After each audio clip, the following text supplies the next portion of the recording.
I'm Cecilia Yates. Welcome to our video introducing massage and the use of aromatherapy oils. Did you know the use of aromatic oils was documented more than 6,000 years ago? The Indians used essential oils for medicinal purposes, and the Egyptians had the same idea. Queen Cleopatra used essential oils in her beauty treatments. They used essential oils to embalm the pharaohs before they put them in the pyramids. Hippocrates, the father of medicine, said if one wishes to enjoy a healthy life, one should bathe in aromatic waters and have massages with scented oils daily. Sounds good to me. The use of aromatic oils with massage has been around for a very long time, and today it's enjoying a resurgence in popularity, and this is why we're bringing you this introductory video. So I hope you enjoy it.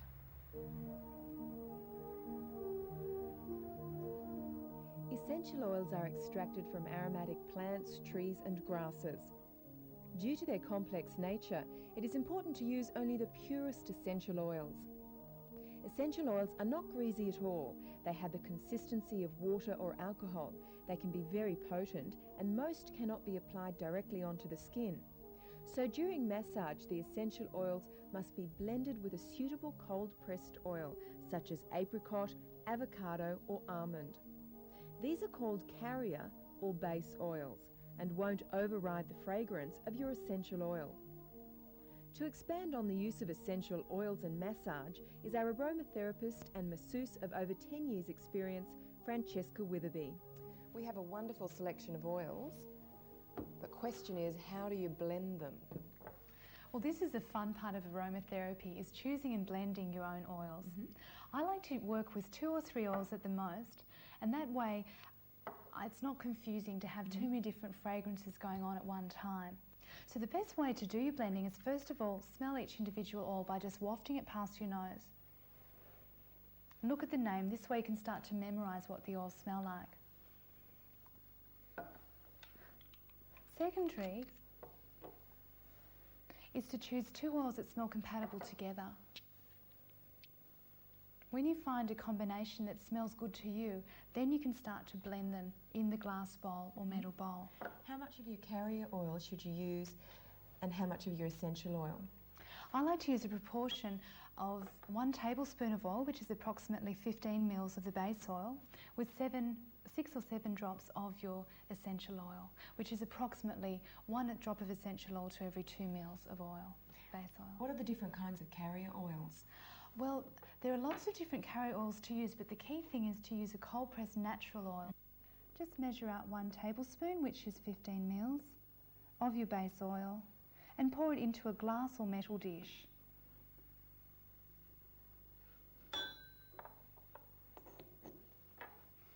Next, count carefully the number of drops. 3 drops of bergamot to 4 drops of cedarwood. Cedarwood is a nice centering and fortifying oil. It's very good for the skin. Bergamot is a mood harmonizer. If you're feeling agitated, it calms you. If you're feeling depressed, it gives you a lift. So these are 2 nice general oils to start your massage with. If you have any left over, how do you store the oil? The best way to store your massage oil is in a dark glass container with a screw top lid. This can be stored in a cool, dark place, such as your bathroom cabinet. Base oils last for up to 6 months. The idea with massaging is not to use too much oil, because if you smother the person with oil, you're wasting these precious essential oils. At the end of the massage, the oil should be well rubbed into the skin. They shouldn't have an oily look.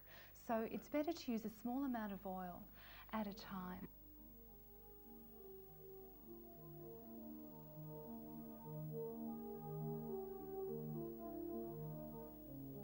Francesca, many of our viewers won't have a professional set up at home, so how do you suggest one should prepare the room for a massage? It's very easy to prepare the room for a massage in your home using what you have. I like to ideally use the lounge room or the bedroom where you've got a carpeted space. I don't use the bed because it's a bit too soft and it's hard to get around the person that you're massaging. Later on I'll be demonstrating on my professional table, but for you people at home, I'd suggest that you get a doona and fold it twice over, or a nice thick blanket to provide a pad for the person to rest on. Then you place a large sheet over the doona to protect the carpet from the massage oil. covering that with a bath sheet, and we place 2 pillows for the person to lean on. Thank you. One for the legs and one for the chest. And then we roll up a towel to rest their foreheads on so they can relax and breathe easily. There's a little space for them to breathe there. And lastly, we finish off with a tissue. I think that looks very comfortable. How should the person receiving the massage get ready? Well, I think it's best to have a nice warm bath or shower before the massage. Preferably have the massage after exercise as well, so you get that extra relaxation. We're going to show you how to prepare an aromatic bath in a moment. So after the bath, wearing cotton briefs, wrap yourself up in either a bathrobe or some towels and you'll be ready for your massage. To create a wonderful fragrant aroma throughout your home, pour water into the bowl on the burner. Add a few drops of your favourite essential oil and warm this with a lit candle.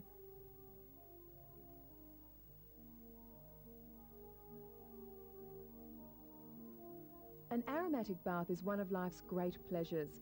After you've run your bath, add 5 to 8 drops of pure essential oil with a little milk. Agitate the water to disperse the oil. Don't add the oil as the taps are running because a lot of the fragrance will have been lost before you've even entered the bath. So to prepare for the massage, just take a deep breath in and stretch up and relax, making sure that you're feeling comfortable as well, because if you feel good, you're going to make other people feel good. Check that your clothes aren't too tight, because restrictive clothing will make it hard for you to move around. And make sure that you've removed any jewellery, watches. Make sure that your nails are tidy as well. You don't want any sharp nails catching on people's skin. Also take your shoes off as well, so that way you're feeling centred and relaxed.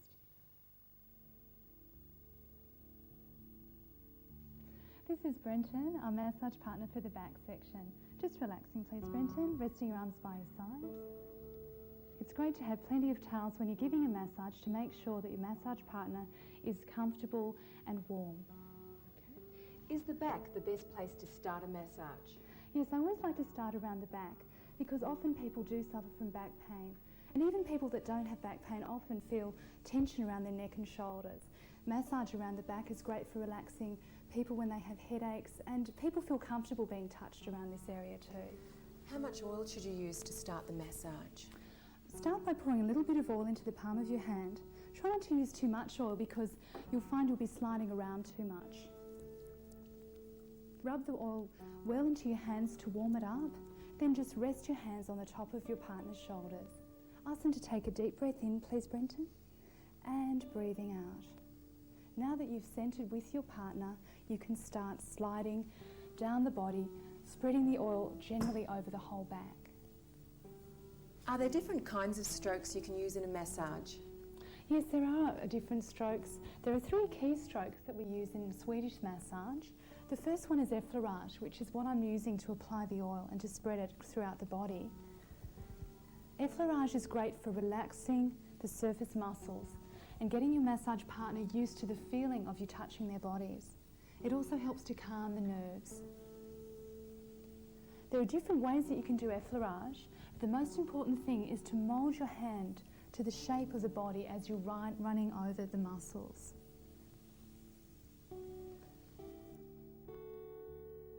You can do hand over hand effleurage.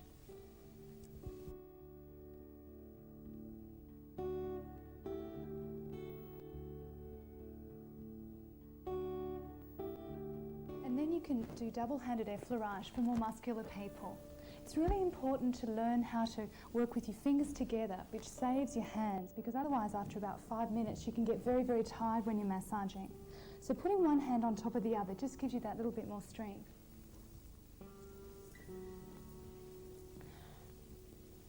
The important thing is to always glide and feel the contours, feel where the tight spots are, and talk with your massage partner. Ask them how they're feeling. Are they feeling warm enough? Are they enjoying the massage? Does anywhere feel sore as you're working? Just talk with them. This really enhances your communication skills with your friends and family. Oh, I can feel some tension around here, Brendan. Is that a bit sore? Yeah. So you'll often find sore spots up around the top of the shoulders. And this is an area where we can go into the next key stroke, which is called kneading. When you knead the body, you grasp the muscle and squeeze it gently in your hands. It's sort of like kneading bread.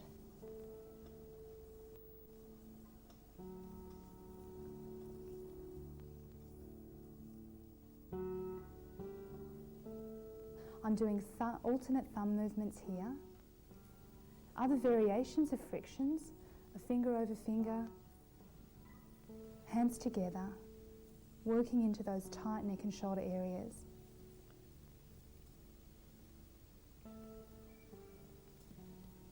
And you can also do very specific circles. It's important to ask your partner, how does the pressure feel? Is that all right? Remembering that the harder you go, the more slowly you go. Is there anything that I have to be careful of when I'm doing a massage?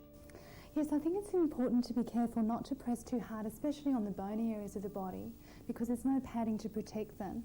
And the spine is the most important area to be very careful about. So I suggest not to actually massage the spine itself, but just the muscles lying on each side of the spine, because then you're nice and safe. So don't press directly on those bumps that you feel along the back, which are called the spinous processes, but just work along the muscles that lie on either side. The harder that you massage, the slower that you go, and that way you can never hurt someone. If you feel that your partner is tensing up as you're massaging, ask them, is this sore? And if it is, ease back. Never work into pain with your partner. It should be comfortable for them and also comfortable for you. So the three main massage strokes that we're using are effleurage, followed by kneading, and then we complete the movements with circular frictions.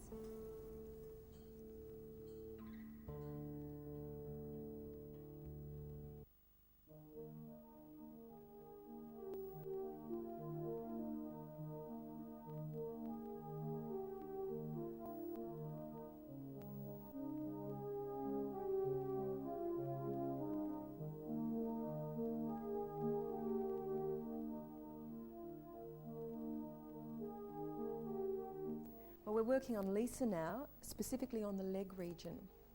Yes, so to work on the legs, we make sure that the leg we're not massaging is well draped, that the towel is tucked into Lisa's briefs, that she's covered and warm. Next, just centering on that part of the body you're going to work on, breathing deeply and relaxing. And next we apply the oil. So just pouring the amount that you need into the palm of your hand, rubbing the hands together, and gently and firmly applying the oil in an upward movement, moulding your hands to the shape of the body, spreading the oil evenly right up the leg. Now to effleurage the leg, keeping your hands together. Where there is unity, there is strength, so fingers warm, and moulding the hands to the contours of the body, using the whole palm as you press upwards with a nice firm, flowing, easy movement. How do you know how firm to actually press? Well, as you massage, you can feel the muscles softening as you work. When you feel a hard muscle, just slow your pressure down and go in a little bit more deeply. The areas to avoid doing very hard pressure are the back of the knee, because it's a very sensitive area with lots of veins and nerves running through, and also the side of the hip where there's a hip bone. And remember that we talked about not pressing too hard on bony areas. Also, if people have any surface veins that you can see, please go gently and just keep to simple effleurage movements on these areas. With cellulite, does it matter what particular essential oils you use? Well, I like to use oils that stimulate circulation and also ones that eliminate fluid retention. So essential oils of cypress are wonderful for the veins. Fennel and juniper are great for getting rid of extra fluid, which is called edema. And then you've got lavender, which is really good for stretch marks. Rosemary improves circulation. So there are quite a few oils to choose from. The citrus oils are also very good for orange peels. So things like orange and lemon, fennel are all fabulous for that.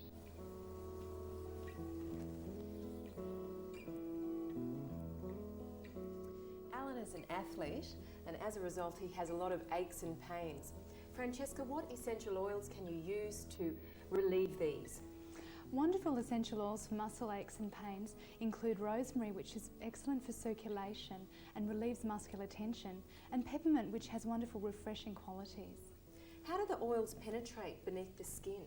The oils penetrate via the hair follicles on the skin down into the epidermis layer. From there, the circulation of the blood via the little capillaries whisks the oils to circulate through the whole body. So it actually helps to have hairy legs? To a certain extent, but it can also pose some problems for massage because the hair can really irritate your hands if you don't use plenty of oil, and also you can pull on the person's legs. So I'll just show you how much oil you should use for those hairy areas in the body. Often men will have hairy backs, so lots of oil there please, and the chest too because that's a sensitive area. So you probably use double the amount of oil on a hairy area than you would for a normal area.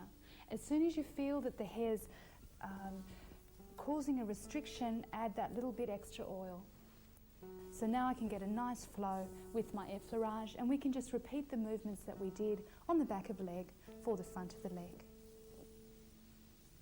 And all along the front of the shin I can feel the muscle tightness here.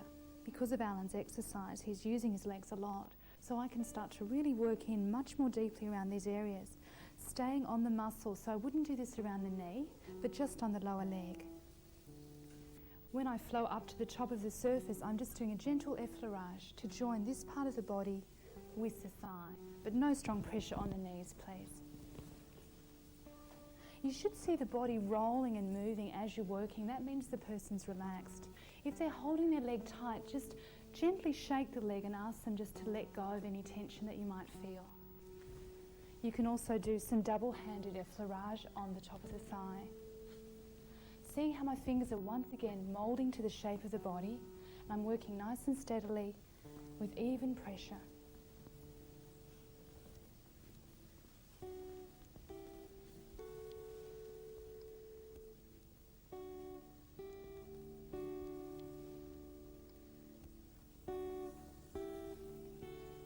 It's nice to incorporate the foot in the leg massage, although we will be specialising in the foot later when we show you how to do the aromatic foot bath.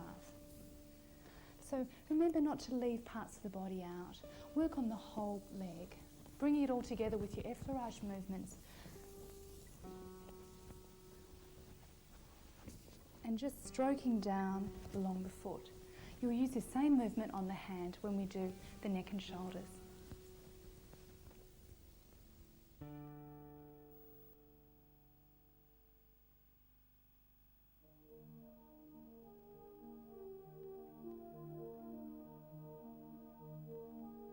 Everyone loves having their neck and shoulders massaged, so that's what we're going to do.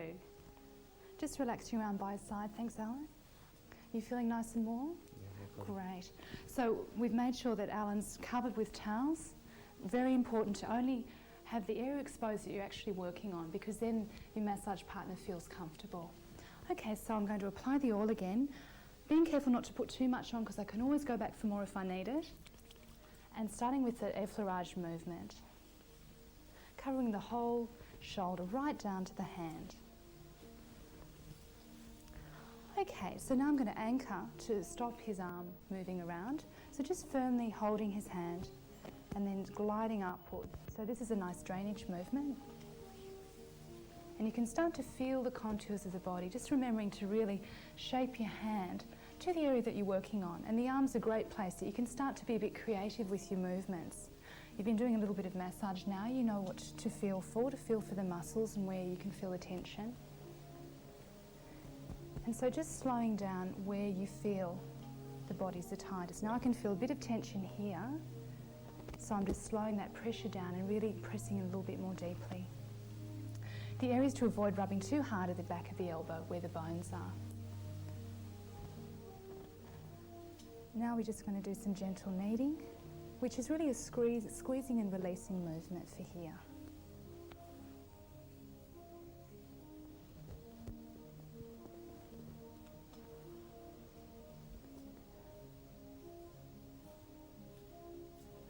Just squeezing and releasing down the forearm to the hand. This relaxes all those arm muscles, especially for people playing tennis or playing golf. They'll love this. All those typists out there, people working on the computer, this is a special area for them. They're really going to appreciate what you're doing for them. Okay, so when we get down to the hand, just a squeezing and releasing movement, just to make sure their hand's nice and relaxed.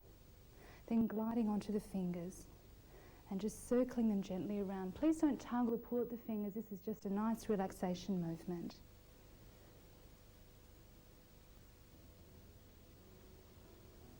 So just circling in each direction. This is to help your friend just to relax and let go of any tension in the hands.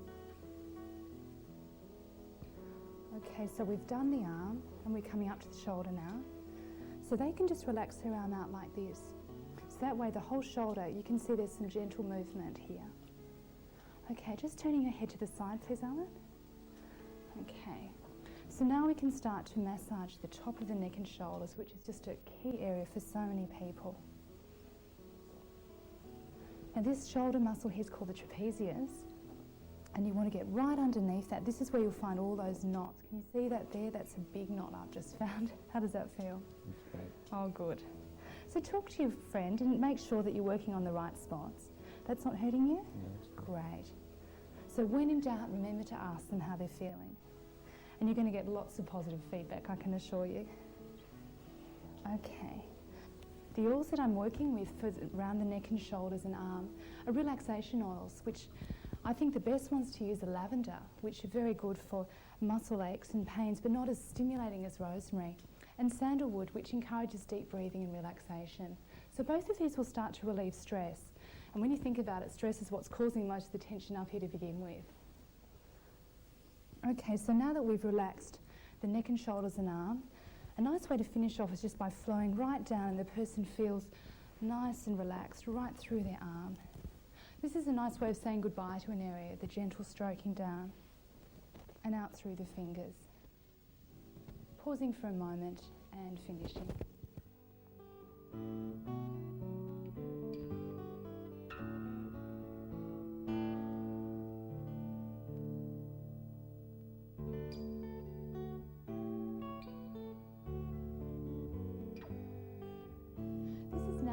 And she's going to be our massage partner for facial compressing and neck and shoulder and facial aromatherapy massage. You might be wondering why I'm brushing Natalie's hair. This is a wonderful way to start giving a really nurturing, caring treatment for women. Women absolutely love having their hair brushed. It's so relaxing for them.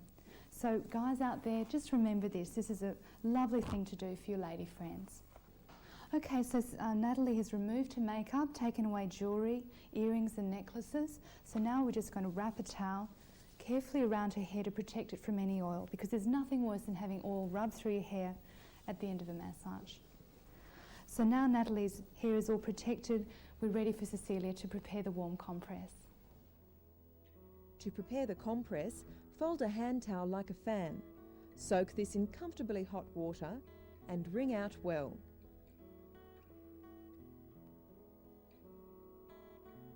Compressing is wonderful to prepare the skin for the facial massage. It warms the skin, helps remove any debris after the cleansing, and also opens the pores so that the skin will absorb your aromatic oils better during the facial massage.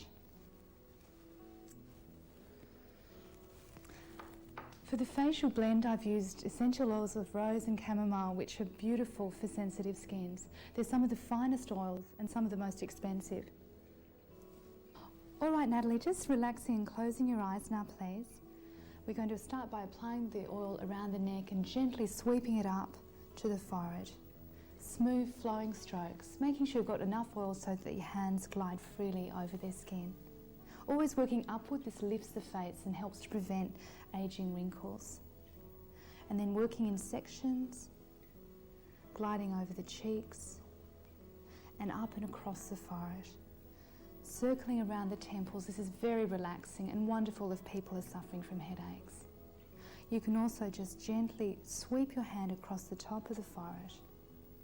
Very relaxing movement. Then just drawing your fingers along the top of the brow line, avoiding contact on the eyes, and just gently sweeping the thumbs across the cheeks. Steady, gentle movements, keeping a nice light contact.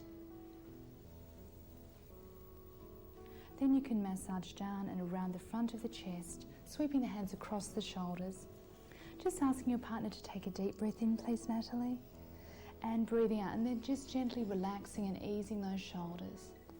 Sweeping the hands underneath, and we can do some very nice flowing movements. Now be very careful about the front of the neck. That's a sensitive area, we don't want to press there, but working on the muscles at the back of the neck, down into the shoulders. You can see all that lovely movement around the upper shoulders. This is great for people that have tension knots. Then just circling with your fingertips underneath the neck, up to the hairline. And to complete this, we just do a very gentle scalp massage through the towel to avoid getting oil on the hair, because people don't want to end up with greasy hair at the end of their facial massage.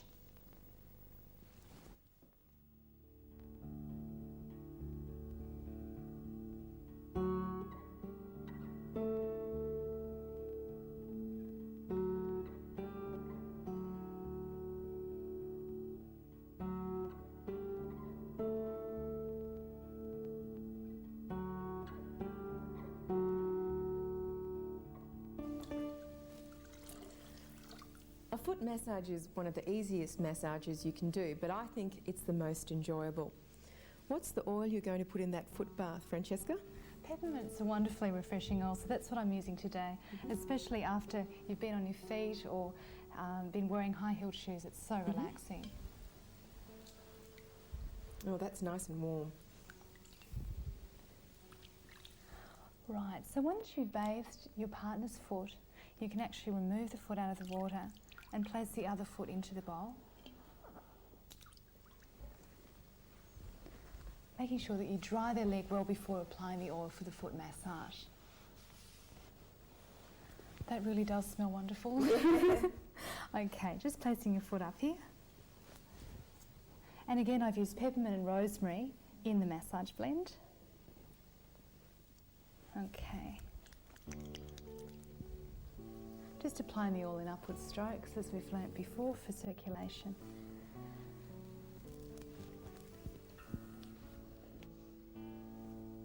Okay, so just doing a few nice effleurage strokes, especially concentrating around the arch of the foot. How does that feel? Wonderful. Oh, good. Okay, and then we do some ringing movements. There are lots of little bones in the foot and we really want to get in there and mobilise all those areas. Feet are pretty strong, they get stomped on all day, so you can go quite firmly with a foot massage. But if someone's feeling ticklish, just slow down the movements and just use some light squeezing strokes. Francesca, thank you. I'm in heaven. I hope you'll be able to use some of these massage techniques to put your partner in heaven, and try using the essential oils to make it extra special. Have fun.